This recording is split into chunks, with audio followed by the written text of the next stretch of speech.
இது எங்க அப்பாவோட கல்யாண பத்திரிக்கை. கிட்டத்தட்ட 32 வருஷம் ஆயிடுச்சு எங்க அப்பாவுக்கு மேரேஜ் ஆகி. ஸோ அவரோட பத்திரிக்கை பத்திரமா தான் வச்சிருக்காரு. இன்னும் ஒன்று 2 துண்டா வச்சிருக்காரு பாருங்க. புரட்டாசி மாதம் கல்யாணம் பண்ண மாட்டாங்கன்னு கேள்விப்பட்டிருக்கேன். ஆனால் எங்கள் அப்பா புரட்டாசி மாதம் தான் கல்யாணம் பண்ணியிருக்காரு. புரட்டாசி மாதம் 15ஆம் தேதி 1/10/1992.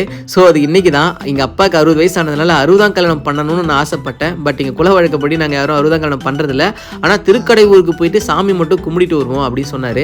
அதான் ஃபேமிலியோட கிளம்பி அமிர்த கடேஸ்வரர் சாமியை பார்க்கலான்னு வந்துட்டோம். 60ஆம் கல்யாணம் அப்படின்னாலே இந்த கோயில் தான் ரொம்ப ஃபேமஸ். ஸோ கணவனுக்கு 60 வயசு ஆயிடுச்சுன்னா கணவன் மனைவி 2 பேரும் சேர்ந்து வந்து இந்த கோயிலில் கடவுளுக்கு முன்னாடி மாலை மாற்றிப்பாங்க. இவர் தான் நீண்ட ஆயுளை தரக்கூடிய கடவுள். ஸோ யமனியே எட்டி உதச்சி மார்க்கண்டேயனை காப்பாற்றி அவருக்கு நீண்ட ஆயுளை கொடுத்தவர். மார்க்கண்டேயனுடைய கதையை செவுத்துல பெயிண்ட் பண்ணியிருந்தாங்க. பார்க்க ரொம்ப சூப்பராக இருந்துச்சு. அது மட்டும் இல்லாமல் கோயிலுக்கும் புதுசாக பெயிண்ட் பண்ணியிருக்காங்க போல. இதுக்கு முன்னாடி ஒரு தடவை வந்திருக்கேன். அப்போ இந்த அளவுக்கு பளிச்சுன்னு இல்லை. எவ்வளோ சூப்பராக இருக்கு பாருங்க.